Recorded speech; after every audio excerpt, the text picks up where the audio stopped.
What does it mean for a baby to be incompatible with life? Even before a baby is born, doctors are doing tests, reviewing ultrasounds, and monitoring the mother closely for unexpected results or problems. If the unborn baby has too serious a condition, parents might be told by doctors that the baby is incompatible with life. That's to say, it's not expected to live long, if at all, and parents can face a choice of life or death for this person they've not yet met. I'm your host, Tony Ganzer, and today on Faithful, we hear about John Paul Hauser, whose parents chose life, and live he did. He just could love so unconditionally. He was never disappointed in you, and he was never angry at you. You were just always good enough the way you were, and it was just the kind of love that the rest of us aren't capable of giving. He could just give that in his perfect little imperfect state. John Paul Hauser lived to the age of 12, much too short a life for most, but a miraculously long life for someone who had his condition, Trisomy 13, a major genetic corruption. In today's episode, we learn how John Paul's love transformed his family and those around him, and what lessons we can take from his time here on earth. And that's how I think of him in heaven. I just think of him as answering all of our prayers and just with a big, delightful smile on his face. Like, I know that he's up there just with that same big, glorious smile, being happy to serve, because he was served.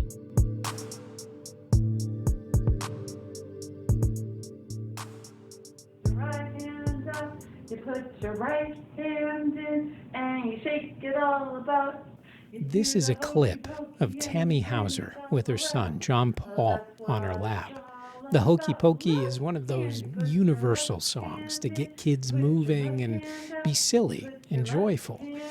John Paul's condition meant he experienced the Hokey Pokey and so many other things differently than most kids, but he still enjoyed them. He didn't speak, but he communicated in his own way. He played. He enjoyed music. Schubert's Ave Maria was a favorite. It's important we start with some details about John Paul Hauser, the person, because Tami and her husband Tracy made the choice to give John Paul a chance to live, even though he would face great difficulty. So they noticed some things looked abnormal on the ultrasound, and then they sent us in for more testing. And then we went in to get the result of those tests, and that's when they told us that he had this condition called trisomy 13, which is a corruption of all the chromosomes, and it's the most severe corruption, and that they considered it incompatible with life. And they told us that he wasn't probably going to make it to birth, and if he did, he would most likely only live like a few minutes or maybe at best a few hours after birth. And we were shocked. Like, you're sitting there hearing this news, and you're, all at once scared, shocked, devastated. And then the very next thing out of their mouth is that we should have an abortion. And I just remember thinking, I couldn't believe that they were telling us they were coaching us to have an abortion. I was always like, I didn't realize it went like this. I just thought people left these appointments and then discerned and decided to have an abortion. But here we're just being advised, and more than once, they mentioned it several times. And finally, we just said, this baby is not going to die at our hands. And, for us, it just wasn't even a decision. It was just no, we would never end our child's life. John Paul would be Tami and Tracy's 7th child, and life was the only choice for them. After all, each human person has great dignity. We're all made in the image and likeness of God. Pope Francis warned in April 2024 about a throwaway culture turning into a culture of death when people presume to be able to use functional criteria to determine when a life has value and is worth being lived, be it before or immediately after birth or the elderly approaching a natural death. Life has intrinsic value, all life. We left that appointment and we sat in the parking garage and cried. Yeah, we did. They kind of had to have a heart-to-heart conversation about what happens now. And there wasn't a lot of good information at this time. Like there's a lot more information now about how these babies, there used to be more of them that did live. Like it's common that they do die, but because of the language changing to say they're incompatible with life and the coaching, that there's just more abortions happening now. But at the time there was nothing positive and no good information out there. And the information that was out there was scary because they have horrible deformities. And so there was a lot of fear. But we did, somewhere in that 3 months between when I found out and when we had him, we had, said that, well, I just remember us talking about this one Bible verse where I love the Bible verse where Jesus says that if you have the faith like of a mustard seed, you can tell a mountain to like get up and move. And so we did say, okay, would be a perfect place for God to give a miracle because the doctors are saying that there's no chance and this is impossible. So what better place for God to give us a miracle than right here where man could claim no credit? Mm-hmm. And then we decided to pray and we started praying the Rosary and the Divine Mercy Chaplet. And those 3 months just kind of looked like being afraid and crying and then just trying to pray and trust in God and being afraid and crying. And it was just, a roller coaster really, leading up to his birth. Yeah, it's just a mixture of emotions, and you're trying to process this as parents. But also you have to have the resolve for John Paul to be able to even give him a chance at life as you're also processing what these medical professionals are coaching you to do. Yeah, I'd say from my standpoint, when they talked to us and they coached us to have an abortion, that was really the only good coaching, not good coaching, but the only coaching that they had for us. And when we said we're not going to do that, it was kind of like, well, you're on your own now. Wow. And so then what do? You don't know, there's no textbook for this, and you don't know how the story is going to unfold. So there's a lot of uncertainty. And, at one point, I think it just transitions into faith. For me personally, I just came to realize that this was a story that I didn't know the script, but I was a part of. Yeah. And I just had to have faith that I had a role here in John Paul's life and caring for him, and however that story played out, that was my role, was to, be a good provider for him and take care of him and give him the best shot, at life. And the rest was kind of out of our hands. Yeah. And I remember during that time that, he did come to me and he said, you're crying a lot. And I was like, I know I am. I just can't help it. I just, I don't know what God is asking me to face here. And I'm scared, but yet I'm still praying and trusting that, like, if he could intervene and do something here for us. And Tracy had said, well, like all the other 6 children knew our joy at their births. And if this baby's only going to live for like a minute, like I want him to know our joy. And that so resonated with me. And I was like, in my head, gosh, how am I going to get here? And I was talking to my friend about this, and she said, and we had our other 6 kids too, and they were trying to figure out what was going on. And I was, telling them, like, God, he said he'd wipe away every tear from our eyes, and, he's going to be here with us, but they're young and trying to process this. And my friend helped me come up with this great idea to celebrate his birthday. And so that when he came, we were going to either celebrate his birthday here on earth or his birthday into heaven. And so then that was such a great thing to be able to go back to my kids, because you know, when you make it a party, it's all happy when they're young. And so we went and we picked out presents, and they all picked out something for their brother. And the day of my delivery, we had a cake, and we said, well, we're just, either way, it's going to be a birthday. And then he came and he was alive, and the kids came with their gifts and the cake, and we sang happy birthday and celebrated right there in the hospital room with the nurses. Oh my gosh. Wow. And it was fun. Yeah. It was fun and exciting, and it was uplifting. You know, it was terrifying. The delivery was terrifying. And then when he was here with us, it was uplifting. And the kids, you know, little kids love a party. And so it was, you know, so uplifting to be in the hospital room with him. And the nurses, because, you know, it was beautiful. The nurses were touched and so grateful to be part of that, because you know, they don't always get to experience that kind of an outcome either. And just to watch all these small children taking turns holding this little baby, it was a beautiful day.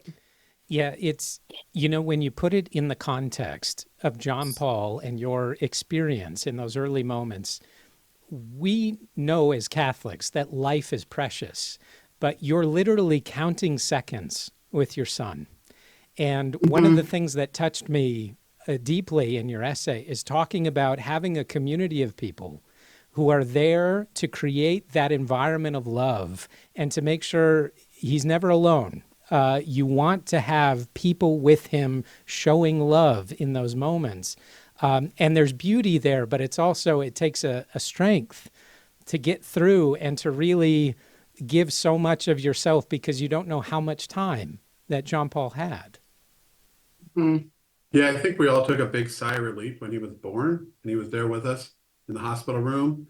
And then there were a lot of people there, and everybody wanted to see him and be a part of that. And it was very positive and uplifting. And then he coded, and we thought we were going to lose him right there. And that was a very rude awakening. It snapped us back into reality, you know, that to your point, you know, this could just be minutes or hours. We don't know, you know, how long this is. And didn't take it for granted. From, you know, from that point on, we knew that, you know, we didn't know what was going to happen, and we cherished every minute. And I remember that everybody just came, so many people came that day to hold him. And I just remember thinking like, oh, I'm so glad he's going to know so much love. Like, if he's only going to be here, like, I want as many people to hold him as possible. And he just was so loved that first day. And then later that night, it was just Tracy and I and the doctor, and the doctor came in the room, everybody left. And then almost immediately he started to code, and she was like, well, this is where I would normally do CPR, so you should just hold him. And I remember thinking, oh my gosh, God, I didn't even get to hold him today. Like, I wanted him to be loved, but I didn't get to hold him. And then I just picked him up and held him. And then he just miraculously recovered on his own without CPR. And then it was the next day. And then he survived the next day. And then the third day they said, okay, well, we're going to send you home and put him on hospice care. And so we went home, and hospice care came into our home. And then it was just a day by day thing after that.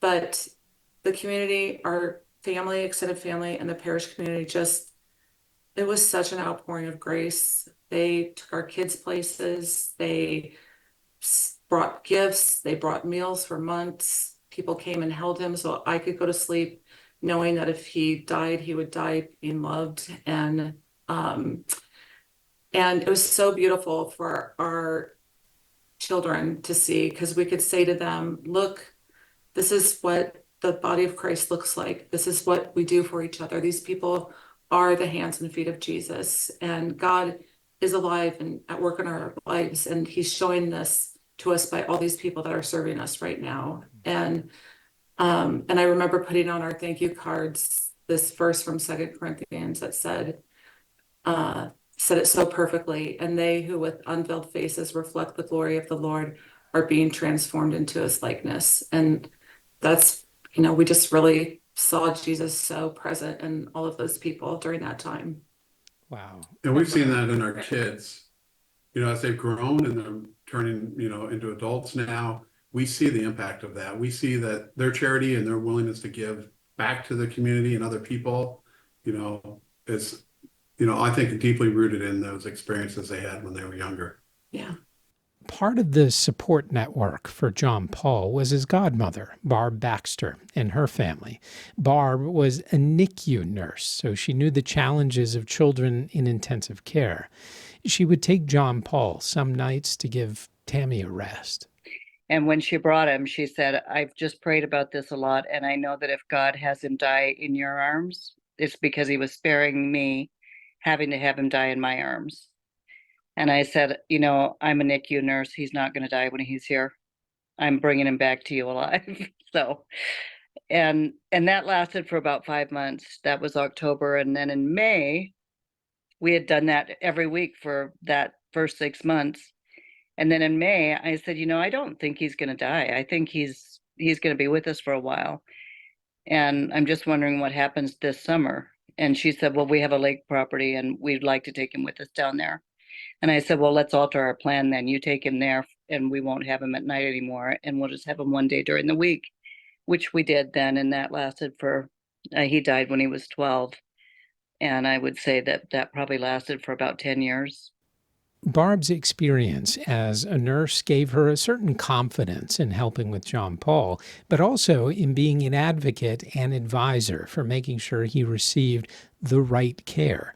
Patients with special needs and complex treatment plans don't always find champions for their rights and interests. That it's because people are counseled to end their pregnancies that the statistics are skewed. I think if more people were encouraged to carry their pregnancies, they would understand there's more. They're just not, those kids bring a lot. And I just think it's unfortunate that people aren't encouraged. And I think also you asked about, because I was a NICU nurse, I feel like, I don't know if Tami would say this or not, but I felt like I was really a strong advocate for her to say, oh no, that's not happening. We're not going to do that. We're going to do this, because I knew he deserved it. And so, a lot of times I just think people tend to, I don't know what the word is, you can probably supply it for me, but disregard, I guess. Barb didn't want to see John Paul dismissed or cast aside, and she and John Paul's parents, Tami and Tracy, stress how loving he was. Whether John Paul was marveling at lights and colors or communicating in his own way, he was just a joyful soul. 1, 2, 3, 4, 5, 6, go!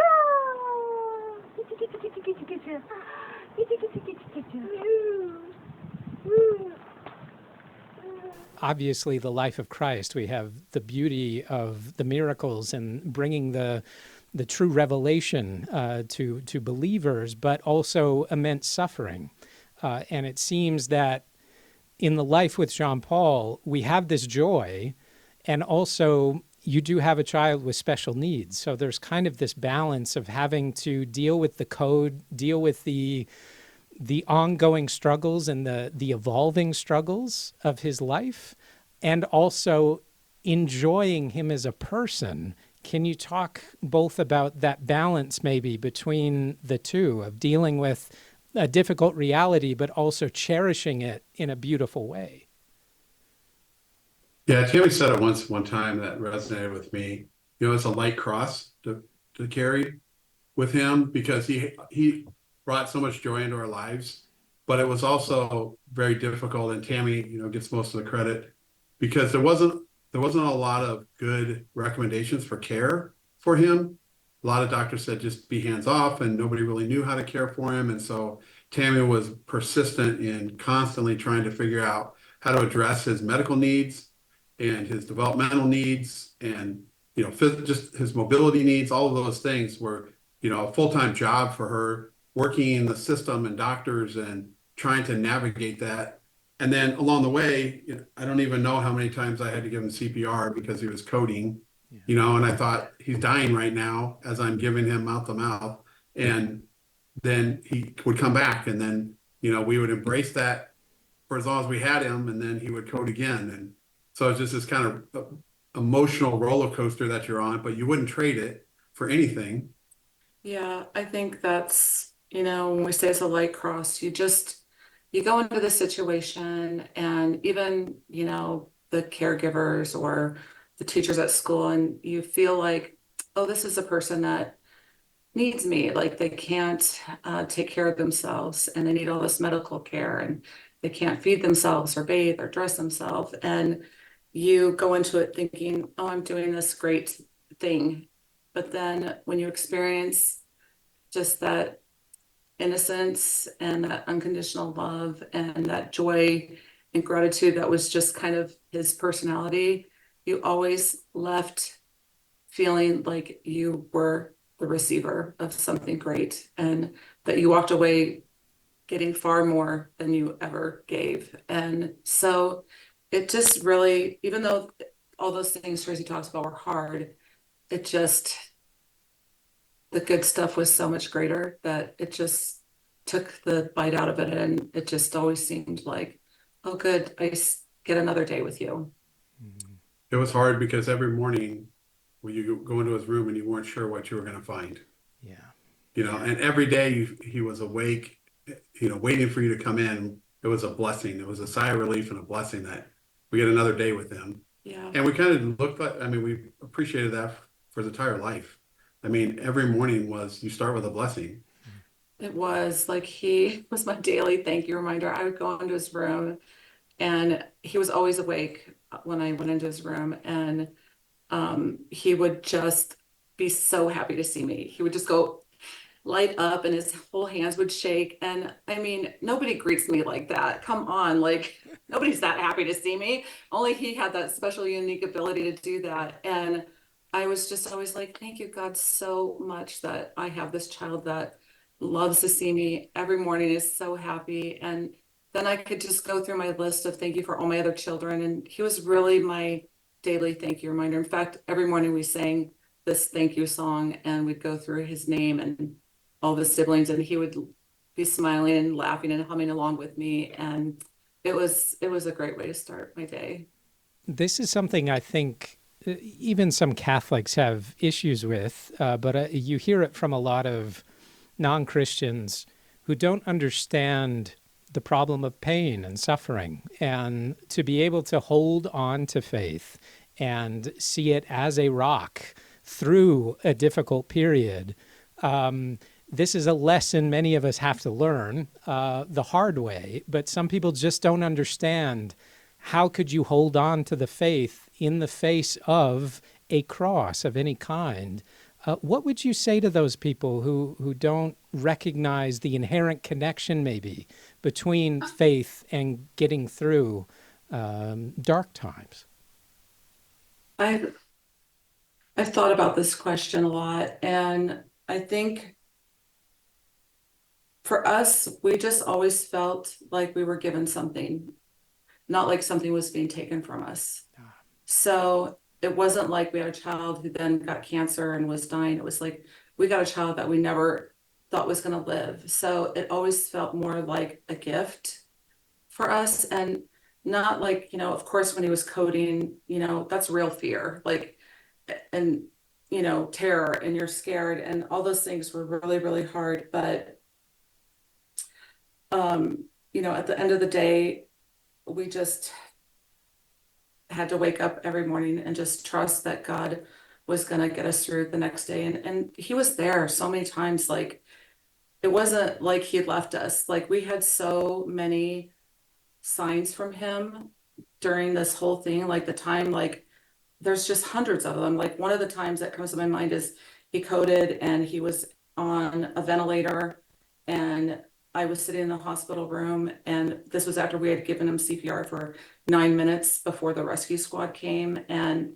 then he ended up with staph and pneumonia and on a vent, and everybody was preparing us for the worst. And I'm sitting there in the hospital room praying this devotion to Our Lady of Guadalupe with his godmother, Barb. And then in walks the nurse, and she says, "Hi, I'm Mary Guadalupe, and I'm here to take care of John Paul."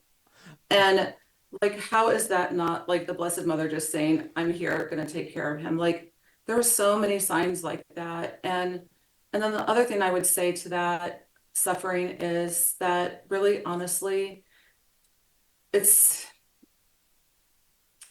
you need God when you're going through hard stuff. And you don't need him when everything's going right, you know? And when things are hard, you really, really need God, and he is there for you. And so I think in those moments of suffering, suffering isn't really a bad thing, because we're closest to Christ on the cross in our suffering. And it was the hard stuff that made our family closer and our faith stronger. And if we wouldn't have had those hard things, we wouldn't have seen God so much in our lives. Mm-hmm. Yeah. You talked about, in your essay, the difficulty around the time of John Paul's death and the emotions that you went through. Maybe can you talk us through the significance of Fig Tuesday and the emotions you felt?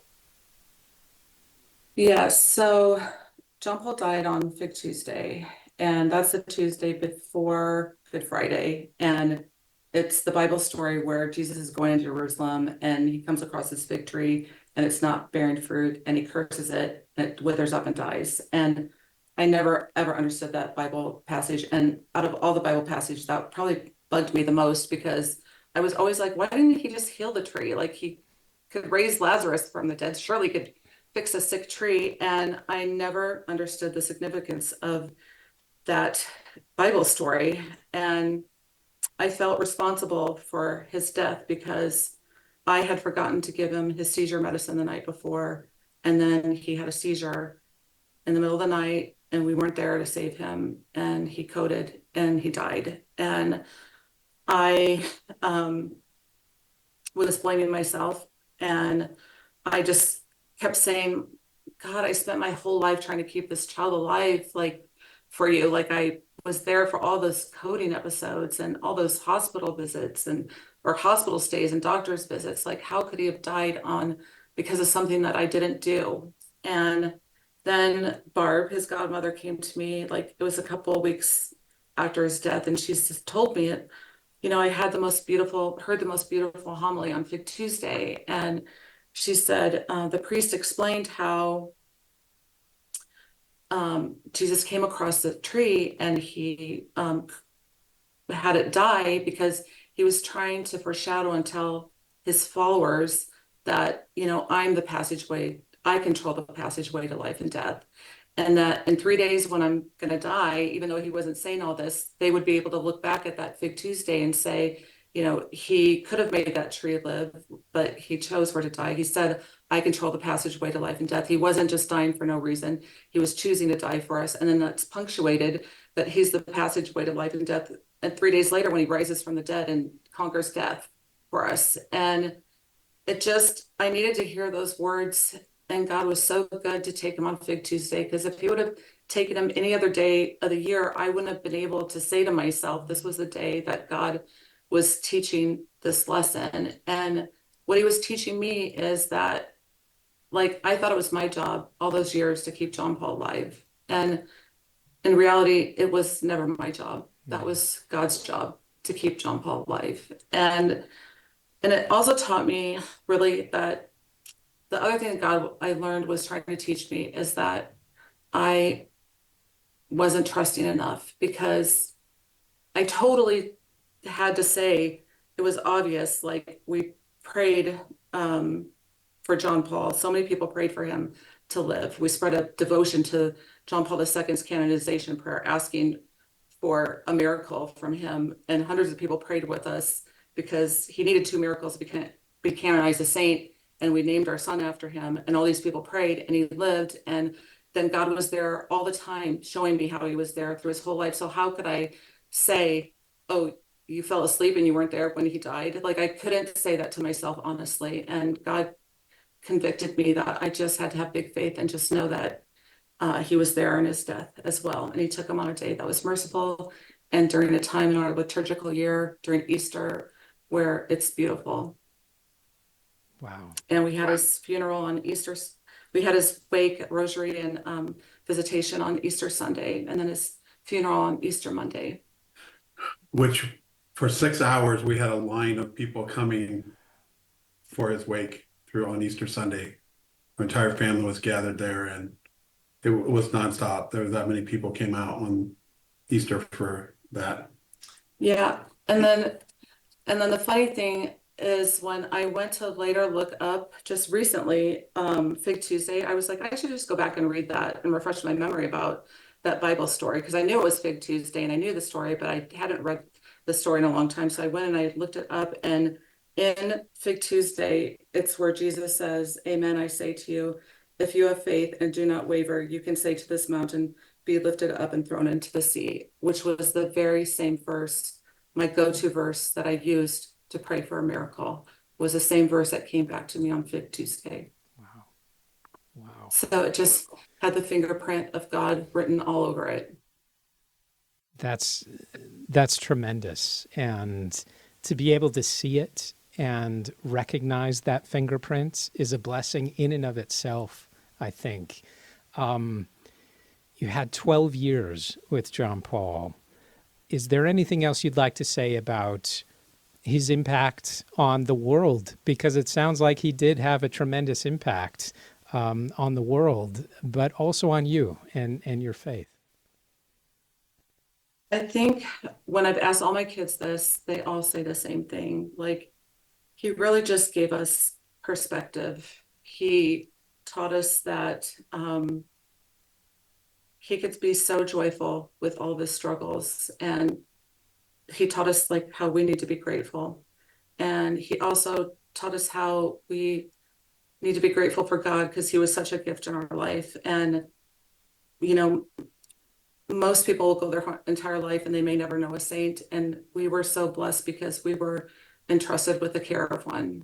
And it's taken the bite out of death for all of us, because now we have something really joyful to look forward to, you know, seeing him again one day in heaven. And we have a patron saint in heaven. He was innocent. He couldn't sin. He was a forever baby. And now, you know, we have a patron saint in heaven, and we just try to ask him to give us the graces to do the things he taught us, which is to be joyful in a bright light of Christ in the world like he was, to trust God to care for us like he trusted that we would care for him.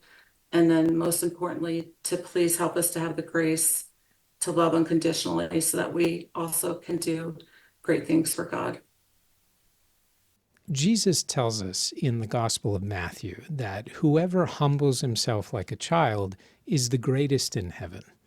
The innocent and purity of belief in God may provide that mustard seed of faith that can move mountains and be a beacon for the Holy Spirit.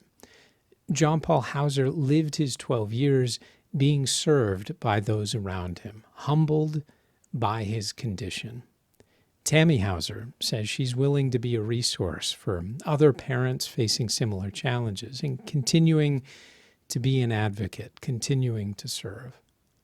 To close this episode, I leave you some thoughts from John Paul's funeral mass. Thank you for listening, and please pray for John Paul and for us all. John Paul became an image of Christ to the world, created in God's image, and in his baptism, he took on the likeness of Christ. A unique likeness of Christ, completely unique. And unlike most of us who often struggle to allow that likeness of Jesus to emerge from our oftentimes preoccupied and selfish hearts, John Paul joyfully allowed the Lord to use him to share his unique image of Christ throughout all of his life. He lived as a unique image of our Lord. John Paul Hauser had no reservations whatsoever in revealing the Lord's image to those he encountered. And to encounter John Paul was to encounter an undistorted, gentle, happy soul who lived his life as an icon of Jesus. Lived his life as an icon of Jesus.